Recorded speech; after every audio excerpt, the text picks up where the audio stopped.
इसके पहले वाले लेक्चर में हम लोगों ने पढ़ा बायो सेवर्ट का नियम क्या होता है, और अगर एक चार्ज मूव कर रहा है चाहे वो सर्कुलर पाथ पर चाहे स्ट्रेट लाइन में, तो उसके कारण चुंबकीय क्षेत्र की तीव्रता क्या होगी।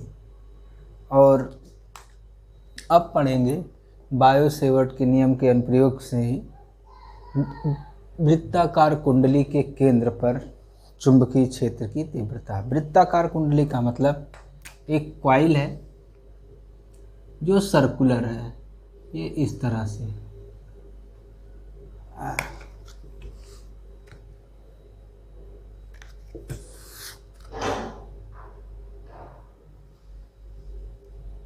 और इसमें करंट फ्लो हो रही है। फ्लो करने के लिए कहीं से धारा जाएगी, आई करंट इसमें फ्लो हो रही हो। इसमें एक अगर क्लॉकवाइज फ्लो होती हो या एंटी क्लॉकवाइज, उसी के अकॉर्डिंग सेंटर पर ऊपर की तरफ अथवा नीचे की तरफ होगा। ये एंटी क्लॉकवाइज फ्लो है इस तरह से। तो ये करंट हो गया, अंगुलियां ये करंट हो गई तो ये फील्ड की दिशा हो जाएगी। अगर स्ट्रेट वायर में है तो ये फील्ड करंट की दिशा होती है। ये अंगुलियां जो इसके अबाउट घूम रही हैं ये विद्युत बल चुंबकीय बल रेखाएं प्रदर्शित करती हैं।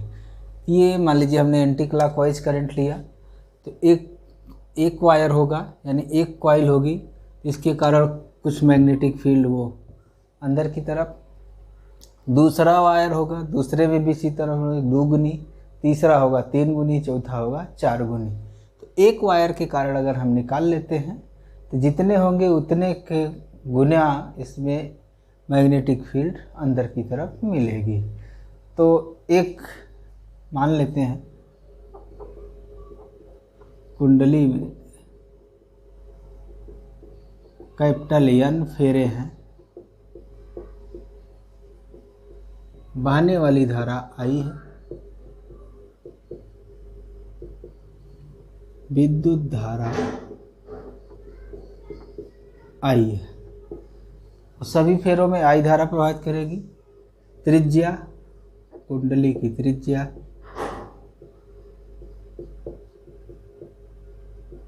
स्मॉल r है।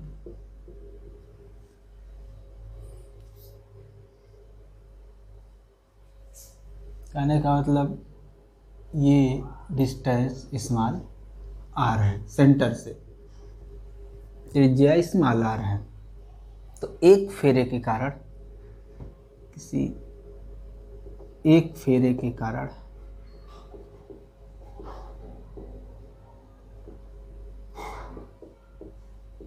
विद्युत क्षेत्र की चुंबकीय क्षेत्र की तीव्रता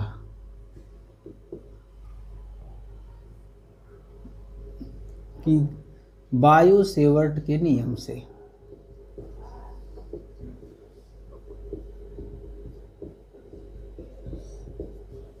कि किसी अल्पांश dl, जैसे एक है, इसका बहुत सा छोटा सा अल्पांश dl लिया जाए जो कि सेंटर से r दूरी पर होगी,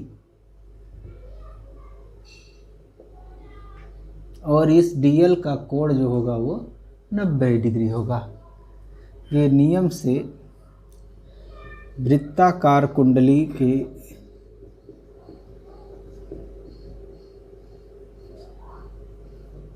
किसी फेरे,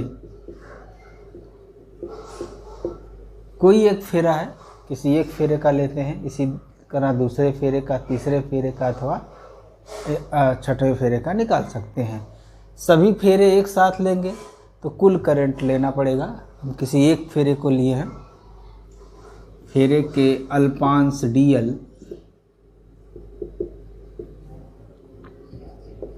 के कारण केंद्र पर चुंबकीय क्षेत्र की तीव्रता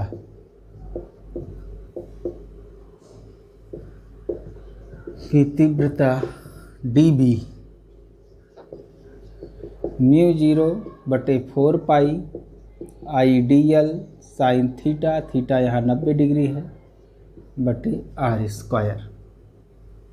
बहुत छोटा सा dl लेंगे, वो टेंजेंशियल हो जाएगा, आर ऐसे मिला दिया गया वहाँ से, तो किसी भी वो जो जब टेंजेंशियल होगा तो कोण 90 डिग्री होगा।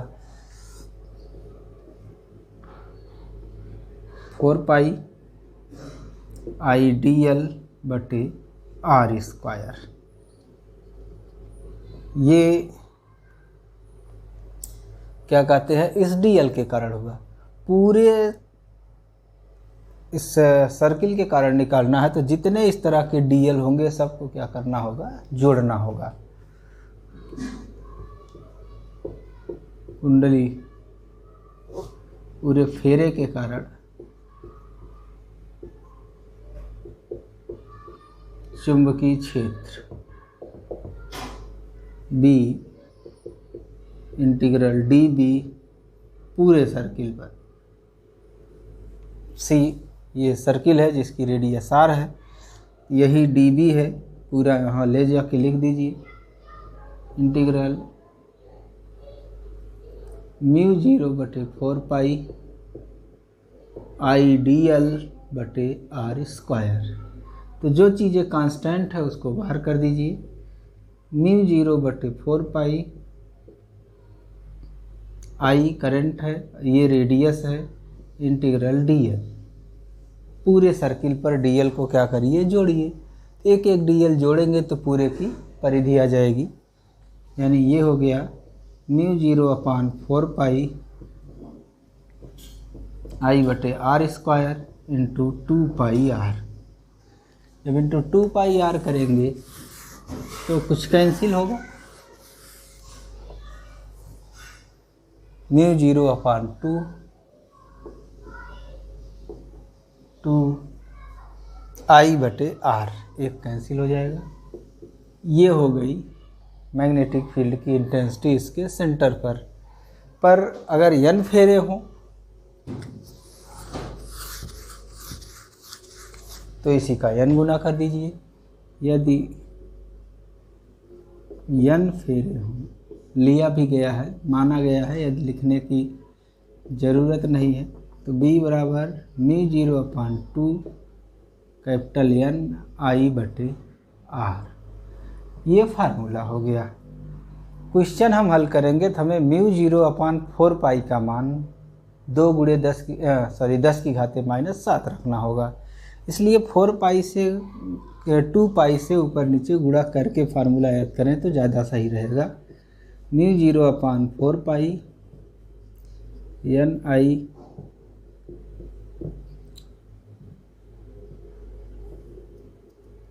To pi N I R. इसको याद करिए अथवा इसको याद करिए, फार्मूला दोनों एक ही हैं।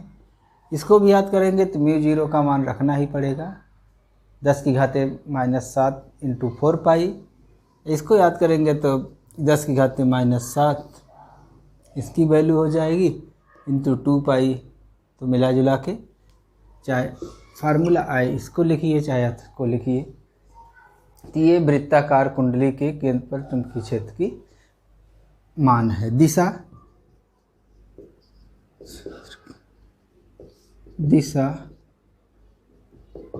धारा क्लॉकवाइज है तो अंदर की तरफ, एंटी क्लॉकवाइज है तो ऊपर की तरफ।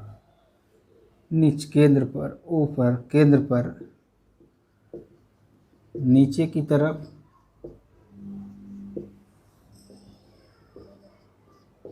यदि धारा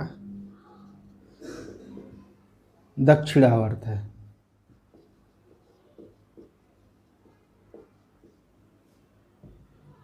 कामा ऊपर की तरफ यदि धारा वामावर्त है। मतलब विद्युत धारा अगर वामावर्त है तो ऊपर की तरफ और क्लॉकवाइज और एंटी क्लॉकवाइज। n फेरे हैं, म्यू 0/2 एन आई बटे आर। इस बात से मत कन्फ्यूज होइए कि यहाँ पर ये टूटा हुआ है। अरे टूटा नहीं हुआ है, इसको हम बैटरी से जोड़ देते हैं। ये अंडरस्टूड था कि इसमें करंट फ्लो हो रही है तो ये कहीं से जुड़ा हुआ है और इसमें एक ही फेरे नहीं बहुत सारे फेरे हैं, 2 फेरा, 3 फेरा, 4 फेरा, इसी में इस तरह से बहुत सारे फेरे हैं और इसमें बहने वाली धारा प्रत्येक फेरे में आई धारा फ्लो करेगी। तो इस तरह के कभी कभी न्यूमेरिकल मिलते हैं कि केवल इतना ही पार्ट रहेगा सर्कुलर का, जिसके कारण हमको मैग्नेटिक फील्ड की इंटेंसिटी निकालनी होगी। एक्चुअली न्यूमेरिकल में ज़्यादा मिलते हैं। ये कोण का मान दिया रहेगा, तो कुछ नहीं, इसका अगर हम अल्पांश dl लेते हैं तो, और ये रेडियस हमको पता है r, ये dl पर ये एंगल होगा थीटा। तो जो b बराबर हम लोग किए हैं integral I dl sine μ0/4 pi 90/r², यही किए हैं। ये μ0/4 पाई I/r² इंटीग्रल dl, ये इंटीग्रल dl पूरा सर्किल था तो पूरा परिधि हो गया था। अब पूरा सर्किल ना होके ये मान लीजिए क्या है, PQ चाप है। ये बराबर हो गया μ0/4 पाई I/r² चाप PQ। चाप बराबर कोण बराबर चाप बटे त्रिज्या होता है। थीटा बराबर PQ/r। दिस इम्प्लाइज चाप PQ बराबर थीटा इंटू r, यानी b बराबर हम लिखेंगे μ0/4 पाई I थीटा इंटू r बटे r², यानी b बराबर हो गया μ0/4 पाई I/r इंटू थीटा। और ध्यान रखिएगा हम परिभाषा यूज किए हैं कोण बराबर चाप बटे त्रिज्या की। इस कोण का मान हम रेडियन में रखेंगे। 60 डिग्री दिया है, π/180 से गुणा करेंगे। 45 डिग्री दिया है, π/4 हो जाएगा। जो भी है 90 है तो π/2 हो जाएगा। पाई का मान 22/7 रखेंगे। ये इस फार्मूले से निकालेंगे। इस तरह के अगर न्यूमेरिकल आते हैं तो। इसी में हमारा अगला टॉपिक है वृत्ताकार कुंडली के अक्ष पर। अक्ष का मतलब होता है जैसे ये सर्किल हो गई, ये सेंटर से जाने वाली परपेंडिकुलर लाइन वो एक्सिस हो जाती है। ये अगर हम सर्किल मानते हैं इस तरह से, एक मिनट, ये n फेरों वाली कुंडली हो जाए और इसमें करंट क्लॉकवाइज एंटी क्लॉकवाइज जो भी है वो फ्लो कर रही हो। मान लीजिए ये ऐसे है, ये ऐसे समझ में आना चाहिए। अंदर है आधा पार्ट बाहर है। तो जो पार्ट अंदर है उससे अगर हम डॉट डॉट बनाएं तो ज़्यादा सही रहता है। ये अंदर है, ये बाहर है। इस तरह से करंट इसमें फ्लो हो रही है। इसका जो एक्सिस होगा वो ये होगा, ये। अब किसी पॉइंट पर, सेंटर पर तो हम निकाल लिए μ0/2 NI/r। यहाँ पर कोई पॉइंट है P, यहाँ पर मैग्नेटिक फील्ड की इंटेंसिटी हमको निकालनी है। तो कोई छोटा सा dl यहाँ पर लीजिए और इसको मिला दीजिए। तो अल्पांश dl का इस r, जो ये डिस्टेंस, इसकी रेडियस को यहाँ पर हम a से लिख दे रहे हैं, इस दूरी को r से लिख दे रहे हैं। अब इस r का इस dl के साथ कोण क्या होगा? dl का मतलब ये जो छोटा सा बना है जिसमें करंट हमारी बाहर की तरफ आ रही है। तो उस कोण को जानने के लिए मान लीजिए ये कॉइल है जिसमें एक छोटा सा dl इस पर कहीं लिया जाता है। ये अक्ष हुआ, ये एंगल देखेंगे तो 90 डिग्री दिखेगा यहाँ पर। इसको ऐसे आप घुमा दीजिए तब भी ये कोण हमारा क्या रहेगा, 90 डिग्री रहेगा। इसके घूमने से कोई फर्क यहाँ पर नहीं पड़ेगा। तो ये जो लाइन है ये हमारी कॉइल हो गई। इस तरह से इसके साथ ये मिलाया जा रहा है, एक छोटा डीएल लिया जा रहा है, उस डीएल का इस आर्क वाली लाइन के साथ कोण 90 डिग्री होगा। यहाँ दिख नहीं रहा है, ये डीएल का आर के साथ कोण कितना है, 90 डिग्री है। और बी डीबी बायो-सेवर्ट के नियम से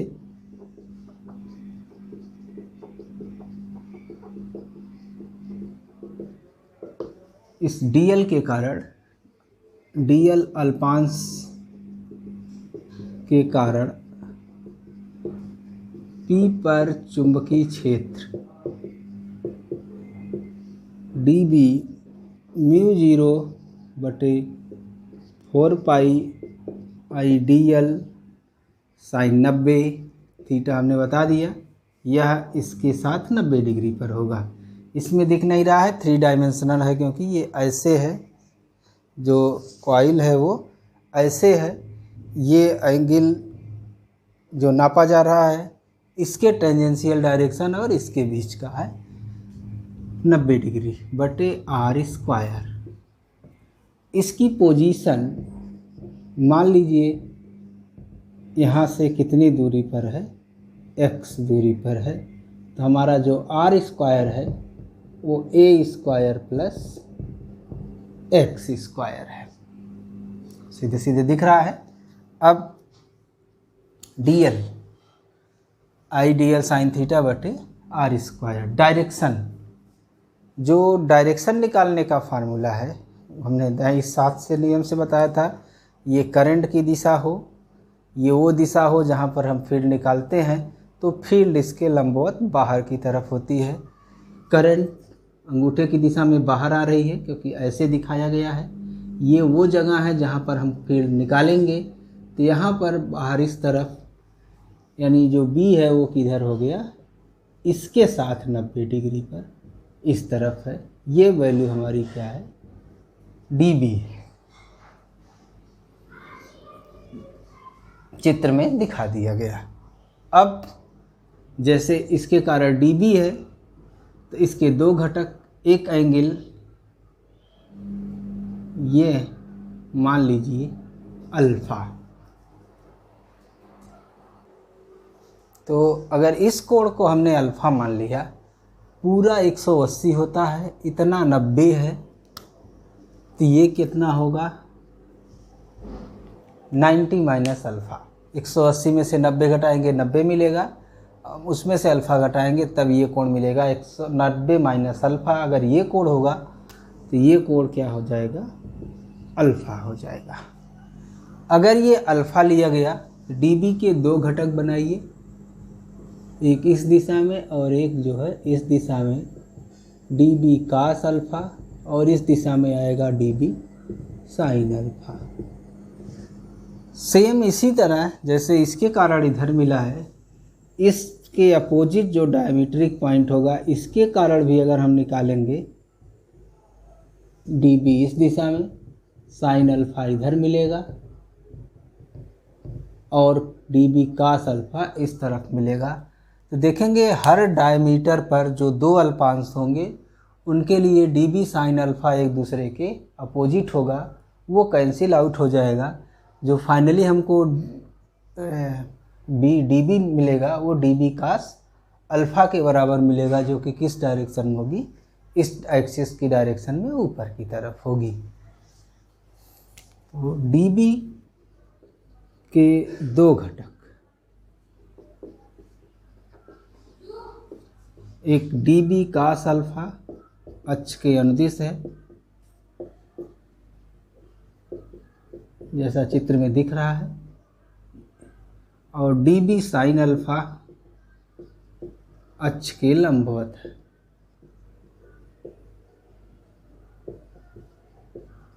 अब इसके विपरीत डायमीटर वाले के लिए जो डीबी साइन अल्फ़ा मिलेगा वो पहले वाले के विपरीत मिलेगा। प्रत्येक व्यास की सिरों पर अल्पांश के कारण उत्पन्न चुंबकीय क्षेत्र के घटक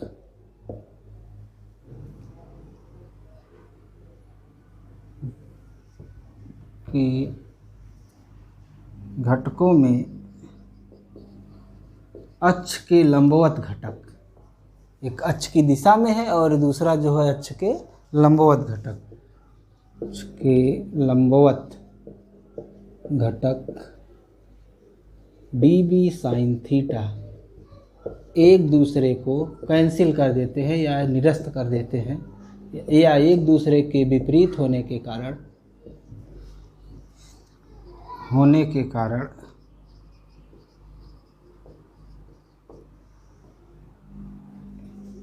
एक दूसरे को निरस्त कर देते हैं,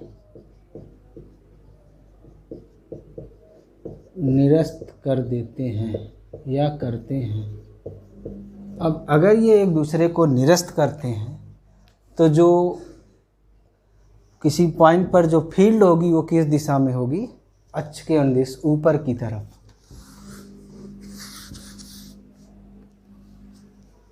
अतः P पर dl के कारण चुंबकीय क्षेत्र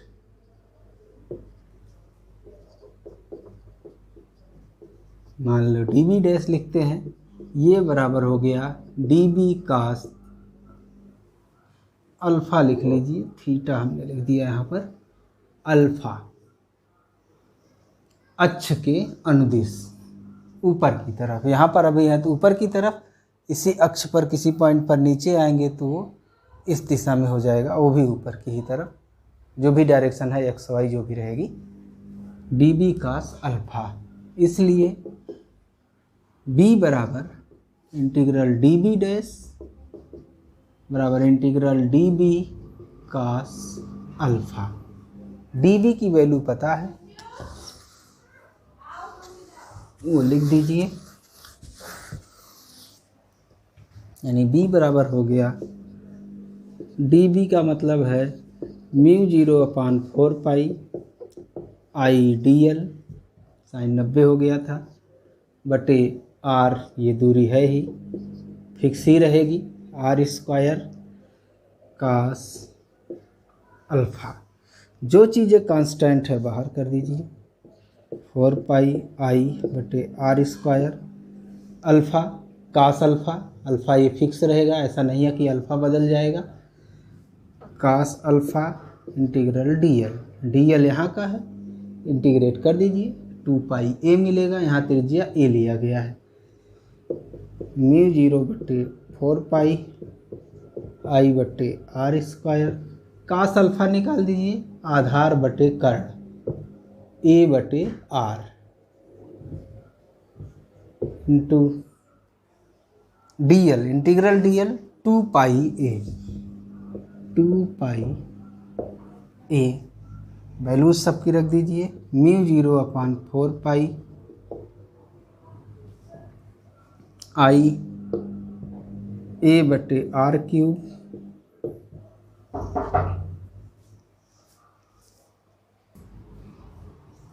a/r³ a² हो जाएगा, 2 पाई है, ये 2 हो जाएगा, 2 हो गया।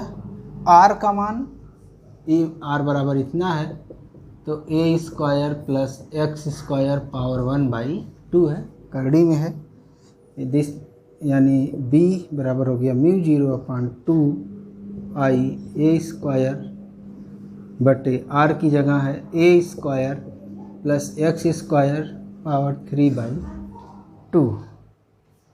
ये एक फेरे के लिए हमने निकाला है, n फेरे अगर होंगे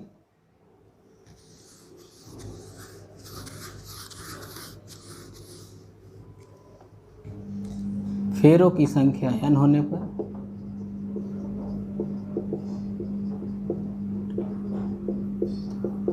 b बराबर μ0/2 n I a² बटे a square plus x square power 3/2, ये फार्मूला हो जाएगा।